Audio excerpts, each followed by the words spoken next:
Hello दोस्तों, आप सभी का एक बार फिर से स्वागत है हमारी न्यू वीडियो में। दोस्तों, इस वीडियो में हम पढ़ने वाले मध्य हिमालय और शिवालिक हिमालय के बारे में इस वीडियो में हम जो है पढ़ने वाले हैं। तो इस वीडियो को एंड तक देखते रहिए। तो चलो वीडियो स्टार्ट करते हैं। सबसे पहले हम देख लेते हैं हमने पिछली वीडियो में क्या क्या पढ़ लिया था। तो जो पिछली वीडियो में हमने जो फार हिमालय, जिसे ट्रांस हिमालय के नाम से जाना जाता है, इसके अंतर्गत जो है काराकोरम, लद्दाख और जासकल और कैलाश पर्वत श्रेणियाँ आती हैं। इनको हमने जो है पिछली वीडियो में पढ़ लिया था। इस पर मुख्य हिमालय के अंतर्गत भी 3 पर्वत श्रेणियाँ आती हैं, जिसमें वृद्ध हिमालय या महान हिमालय को हमने जो है पिछली क्लास में पढ़ लिया था। तो आपको वो, अगर आपने क्लास नहीं देखी तो आप हमारे चैनल की प्लेलिस्ट में जाकर वो क्लास देख सकते हो। इस वीडियो में हम मध्य हिमालय या लघु हिमालय और शिवालिक श्रेणी या बाह्य हिमालय के बारे में पढ़ने वाले हैं। तो हम इसे जो है मैप की मदद से भी देख लेते हैं। हम आपको मैप की मदद से बता देते हैं। देखो दोस्तों, देख सकते हो आप जो है यह ट्रांस हिमालय, इसमें काराकोरम, लद्दाख, जासकल पर्वत श्रेणियाँ हैं, इनको हमने पढ़ लिया है।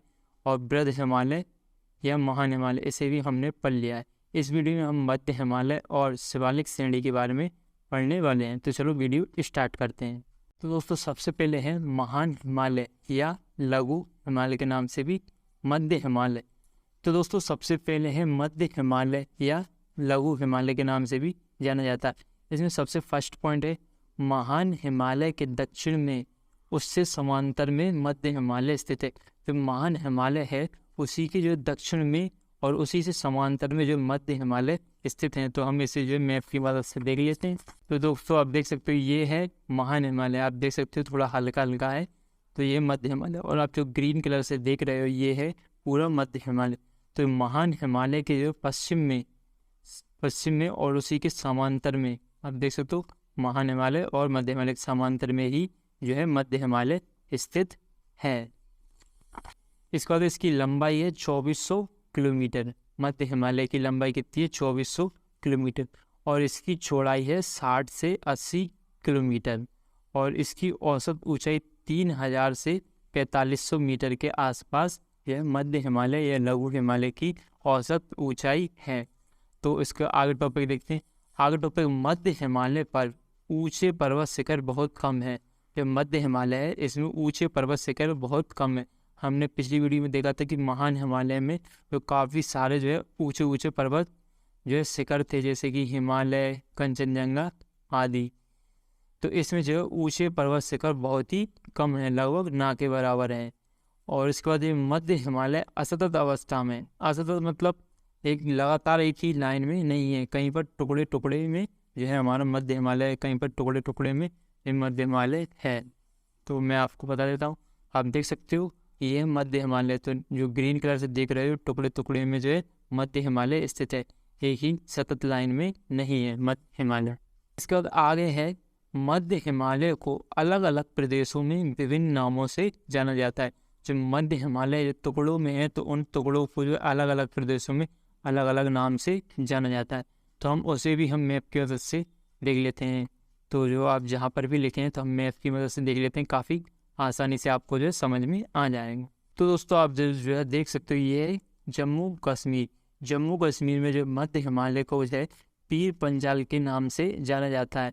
ये जो है सर्वाधिक लंबी श्रेणी है। मध्य हिमालय की जो सर्वाधिक लंबी श्रेणी है पीर पंजाल, जिसकी लंबाई 400 किलोमीटर है। इसके बाद आता है हिमाचल प्रदेश। जम्मू कश्मीर के बाद हिमाचल प्रदेश में जो है मध्य हिमालय को जो है धौलाधर के नाम से जाना जाता है। इसके बाद आता है उत्तराखंड। उत्तराखंड में जो है मध्य हिमालय को मसूरी श्रेणी और नागा टिब्बा के नाम से जाना जाता है। इसके बाद आता है नेपाल देश। इस नेपाल देश में जो है मध्य हिमालय को महाबरात श्रेणी के नाम से जाना जाता है। इसके बाद आता है सिक्किम राज्य। इसको सिक्किम राज्य में जो है मध्य हिमालय को दार्जिलिंग श्रेणी के नाम से भी जाना जाता है। तो दोस्तों, आई होप आपको समझ में आ गया होगा। तो जम्मू कश्मीर में जो पीर पंजाल, हिमाचल प्रदेश में धौलाधर, उत्तराखंड में मसूरी, नागा टिब्बा, नेपाल में महाभारत श्रेणी और सिक्किम में दार्जिलिंग श्रेणी के नाम से जो मध्य हिमालय को जाना जाता है। तो इसके बाद चलते हैं आगे। तो दोस्तों, जो आगे है महान हिमालय और मध्य हिमालय के बीच घाटियों का विकास हुआ और अनेक हिल स्टेशन उपस्थित हैं। जो मध्य महान हिमालय है और मध्य हिमालय के बीच घाटियों का विकास हुआ है, और अनेक हिल स्टेशन उपस्थित है, तो हम उन्हें पढ़ लेते हैं। तो सबसे पहले आता है महान हिमालय और पीर पंजाल श्रेणी। महान हिमालय और पीर पंजाल श्रेणी कहाँ पर? जम्मू कश्मीर। इनके बीच में भी जो एक घाटी है जिसे कहते हैं कश्मीर घाटी, जो कि जम्मू कश्मीर में है। ये कश्मीर घाटी ये पहले एक झील थी। तो हम कश्मीर घाटी को जो मैप में देख लेते हैं सबसे पहले। तो आप देख सकते हो ये है जम्मू कश्मीर। ये देख सकते हो महान हिमालय है, ये थोड़े हल्के रंग से आपको देख रहे हो। और ये है मध्य हिमालय की जो पीर पंजाल। तो इनके बीच में जो है कश्मीर जो है घाटी है। आप देख सकते हो ये है कश्मीर घाटी। तो ये पहले एक झील थी, अब जो है घाटी के नाम से जानी जाती। यहाँ पर जो है करेवा प्रकार की मिट्टी पाई जाती। करेवा क्या है? एक प्रकार की मिट्टी है यहाँ पर जो है जिसमें जाफरान नाम आपको समझ में नहीं आएगा, आपको समझ में आएगा केसर। जाफरान जिसे केसर के नाम से जाना जाता है। और इसकी जो है खेती की जाती है करेवा प्रकार की मिट्टी में। सेब, बादाम आदि जो सभी प्रकार की जो है खेती जो है करेवा प्रकार की मिट्टी में की जाती है। आप कभी जम्मू कश्मीर गए होंगे तो वहाँ पर आपने सेब, बादाम काफ़ी सारे जो है बाज़ार में बिकते हुए और उनके जो है पेड़ भी देखे होंगे। जाफरान की भी इन सभी की खेती की जाती है। जाफरान, सेब और बादाम और अन्य मेवे, इन सभी की खेती किसमें की जाती है? करेवा प्रकार की मिट्टी में की जाती है, जो कि जम्मू कश्मीर में है। इसके बाद आगे महान हिमालय और धौलाधर श्रेणी, इसको भी हम देख लेते हैं। इसमें जो है महान हिमालय और धौलाधर श्रेणी में कुल्लू कांगड़ी घाटी और लाहौल स्फीत घाटी स्थित है, जो कि कहाँ है? हिमाचल प्रदेश में। तो आप देख सकते हो ये है हिमाचल प्रदेश। और ये महान हिमालय और ये धौलाधर श्रेणी के बीच ये है कुल्लू घाटी या लाहौल स्फीत घाटी। तो ये जो है कुल्लू घाटी और लाहौल स्फीत घाटी ये प्रमुख पर्यटन स्थल के नाम से जानी जाती है। यहाँ पर प्रमुख पर्यटन स्थल कौन से?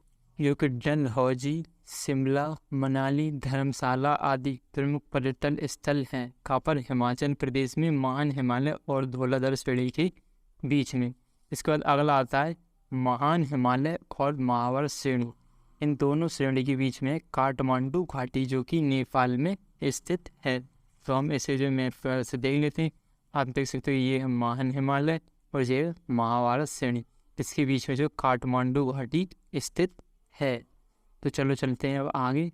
इसके बाद मध्य हिमालय के ढालों पर घास के मैदान पाए जाते हैं।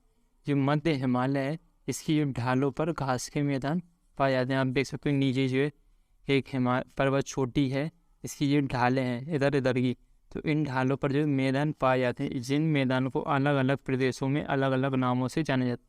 जैसे कि जम्मू कश्मीर में जिन्हें जो मर्ग जो है नाम से पुकारा जाता है, इनके पीछे जैसे गुलमर्ग, सोनमर्ग और तानमर्ग, कुछ इस प्रकार से जो घास के मैदानों को जाना जाता है। इन नामों के वहाँ पर जो है गाँव भी बसे हुए हैं। और उत्तराखंड में बुग्याल और पयाल नाम से जाना जाता है। ये सभी शीतोष्ण घास के मैदान है। बुग्याल, पयाल, गुलमर्ग, सोनमर्ग, तानमर्ग एक ऐसे मैदान है, घास के मैदान, शीतोष्ण घास के मैदान हैं। इसके बाद आगे चलते हैं। आगे मध्य हिमालय की वनस्पति। तो मध्य हिमालय की वनस्पति कैसी है वो हम देख लेते हैं। तो आप देख सकते हो ये हिमालय पर्वत छोटी है, तो इसकी ऊंचाई आपने दी गई है 1500 मीटर, 2400 मीटर और 3000 मीटर। तो 1500 मीटर से जो नीचे की जो है ऊंचाई है, तो इस पर तो साधारण सी जो है वनस्पति पाई जाती है, जैसे हमारे आसपास पाए जाते हैं आम, सेब वगैरह जो है पाए जाते हैं। जो 1500 मीटर से ऊंचाई पर जो है उष्ण और शीतोष्ण वन पाए जाते हैं, जो कि 2400 मीटर तक मिलते हैं। और 2400 मीटर से ऊपर और 3000 मीटर के नीचे कोणधारी वन पाए जाते हैं, जो कि कोण के आकार के होते हैं, जिन पर बर्फ गिरती है तो साइड से जो है नीचे गिर जाती है और पेड़ों को जो है कुछ नहीं होता। उन्हें कहते हैं कोणधारी वन, जो कि मध्य हिमालय में ही स्थित हैं। तो दोस्तों आइए अब आपको मध्य हिमालय समझ में आ गया होगा, तो हम चलते आगे शिवालिक श्रेणी पढ़ते हैं। तो दोस्तों अब देख लेते हैं शिवालिक श्रेणी। तो इसकी औसत ऊंचाई 850 से 1200 मीटर है। शिवालिक श्रेणी की ऊंचाई यह लघु हिमालय के दक्षिण में स्थित है। शिवालिक श्रेणी है जो लघु हिमालय के दक्षिण में स्थित है। यह सर्वाधिक नवीन श्रेणी है और इसकी चट्टानें सबसे मुलायम, जो शिवालिक श्रेणी है सबसे नवीन श्रेणी है और इसकी चट्टानें कैसी हैं, सबसे मुलायम है। और शिवालिक खंडित है नदियों के द्वारा। शिवालिक जो है खंडित है, मतलब अलग अलग जगह से टूटा हुआ है, जैसे मध्य हिमालय था उसी की तरह शिवालिक जो है श्रेणी है, ये भी जगह जगह से टूटी हुई है, लगातार सतत नहीं है शिवालिक श्रेणी भी। इसके बाद शिवालिक पूरब में जाकर मध्य हिमालय में से मिल जाती है। शिवालिक श्रेणी है पूरब में जाकर मध्य हिमालय से मिल जाती है। तो हम देख लेते हैं इस शिवालिक श्रेणी को। तो आप देख सकते हो ये है शिवालिक श्रेणी।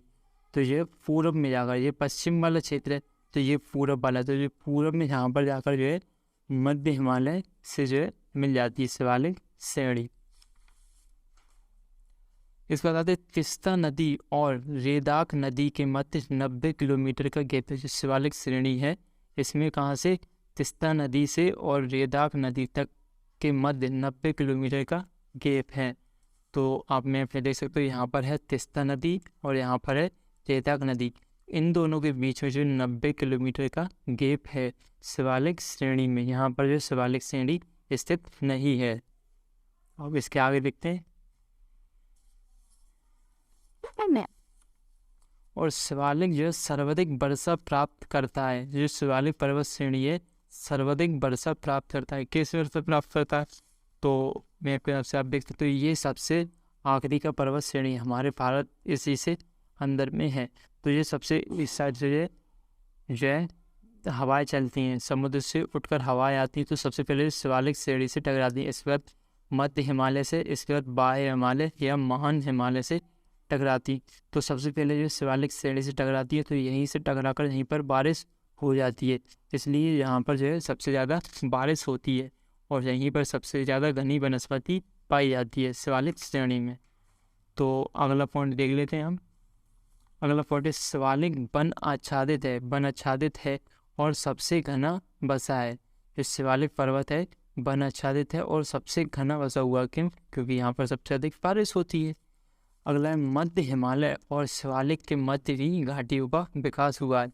मध्य हिमालय और शिवालिक के मध्य भी घाटियों का विकास हुआ है, जैसे कि महान हिमालय और मध्य हिमालय के बीच घाटियों का विकास हुआ है, उसी प्रकार मध्य हिमालय और शिवालिक के मध्य भी घाटियों का विकास हुआ है। तो उन्हें हम देखते हैं, तो इन्हें जो है पश्चिम में इनको दून कहा जाता है, जैसे जम्मू और देहरादून, और पूरब में द्वार कहा जाता है, जैसे हरिद्वार आदि। तो देहरादून जो सबसे बड़ा दून है। तो इसके बाद देख लें शिवालिक श्रेणी के अन्य। तो दोस्तों इसके बाद जो शिवालिक श्रेणी के अन्य नाम देखते हैं। शिवालिक श्रेणी के नाम, तो जम्मू कश्मीर में अलग नाम से पुकारा जाता है शिवालिक श्रेणी को, उत्तराखंड में अलग, नेपाल में अलग और अरुणाचल प्रदेश में अलग। तो हम इसे भी जो मैप की मदद से समझते हैं। तो दोस्तों ये है मैप। तो इसमें सबसे पहले आता है जम्मू कश्मीर। जम्मू कश्मीर में जो है शिवालिक श्रेणी को जम्मू पहाड़ियों के नाम से जाना जाता है। इसके बाद उत्तराखंड में जो है शिवालिक श्रेणी को डुंडवा पहाड़ियाँ के नाम से जाना जाता है। इसके बाद नेपाल में जो है चुरिया मुरिया की पहाड़ियों के नाम से जाना जाता है। इसके बाद सबसे आखिरी में आता है अरुणाचल प्रदेश, जहाँ पर जो है जो शिवालिक श्रेणी में जो 4 पर्वत चोटियाँ हैं, छोटी छोटी पर्वत चोटियाँ, इनको अलग अलग नामों से जाना जाता है, जैसे कि डफला, मीरी, अबोर, मिसमी। इन चारों को 4 नाम से जाना जाता है। और इन चारों पहाड़ियों के नाम यहाँ की स्थानीय जनजाति के नाम पर लगेगा। यहाँ की जो जनजातियाँ हैं डफला, मीरी, अबोर, मिसमी, इन्हीं जनजातियों के नाम पर इन चारों पहाड़ों का नाम भी रख दिया गया है। तो आप देख सकते हो जम्मू कश्मीर में जम्मू पहाड़ियाँ, उत्तराखंड में डुंडवा पहाड़ियाँ, नेपाल में चुरिया मुरिया पहाड़ियाँ और अरुणाचल में डफला, मीरी, अबोर, मिसमी के नाम से जाना जाता है। इन चारों पहाड़ियों के नाम यहाँ की स्थानीय जनजाति के नाम पर रखे गए हैं। तो दोस्तों आई होप आपको शिवालिक श्रेणी भी समझ में आ गई होगी। तो चलो चलते हैं आगे। तो दोस्तों आगे सभी पर्वत श्रेणियाँ भ्रंश द्वारा अलग होती हैं। तो हमने सभी पर्वत श्रेणियाँ पढ़ ली हैं, जैसे कि ट्रांस हिमालय, बृहद हिमालय, मध्य हिमालय और शिवालिक श्रेणी। तो ट्रांस हिमालय और बृहद हिमालय हमने पिछली वीडियो में पढ़ लिया था। इस वीडियो में मध्य हिमालय और शिवालिक श्रेणी पढ़ा है। तो इनके बीच में जो है घाटियाँ होती है, इन्हें भ्रंश कहा जाता है। तो इनको भ्रंश द्वारा से सभी घाटियाँ अलग होती है। जैसे ट्रांस हिमालय और मध्य हिमालय के बीच में जो घाटी है उसे कहते हैं इंडो सांग्पो सचर जोन, ITSZ। इनको जो क्वेश्चन जो है एग्जाम में पूछा जाता है कि ट्रांस हिमालय और बृहद हिमालय के बीच में कौन सा भ्रंश है, इंडो सांग्पो सचर जोन। इसे आप सचर जोन के नाम से भी याद कर सकते हो, ITSZ। इसका बृहद हिमालय और महान हिमालय के बीच में भी एक जो भ्रंश है, इसे कहते हैं main central thrust, MCT, main central thrust के नाम से जाना जाता है। बृहद हिमालय और मध्य हिमालय के बीच स्थित है। इसके बाद है मध्य हिमालय और शिवालिक श्रेणी के बीच मेन बाउंड्री फॉल्ट, MBF, और मेन बाउंड्री थ्रस्ट, MBT के नाम से जाना जाता है। और जो शिवालिक श्रेणी है इसके बाद जो है मैदानी भाग आ जाता है। इसमें भी एक जो है भ्रंश है जिसे कहते हैं हिमालयन फ्रंटल फॉल्ट, HFF। तो दोस्तों ये सभी जो है भ्रंश हैं जिन्हें जो है पर्वत श्रेणियों द्वारा अलग होते हैं। ट्रांस हिमालय, बृहद हिमालय, मध्य हिमालय और शिवालिक श्रेणी इन सभी भ्रंशों को अलग करती हैं। तो आई होप दोस्तों आज की वीडियो आपको पसंद आई होगी। पसंद आई तो चैनल को सब्सक्राइब कर लेना, वीडियो को लाइक कर देना। हम इसी प्रकार से आपको जो है अच्छे कंटेंट लेकर आते रहते हैं। थैंक यू दोस्तों, धन्यवाद। मिलते हैं नेक्स्ट वीडियो में।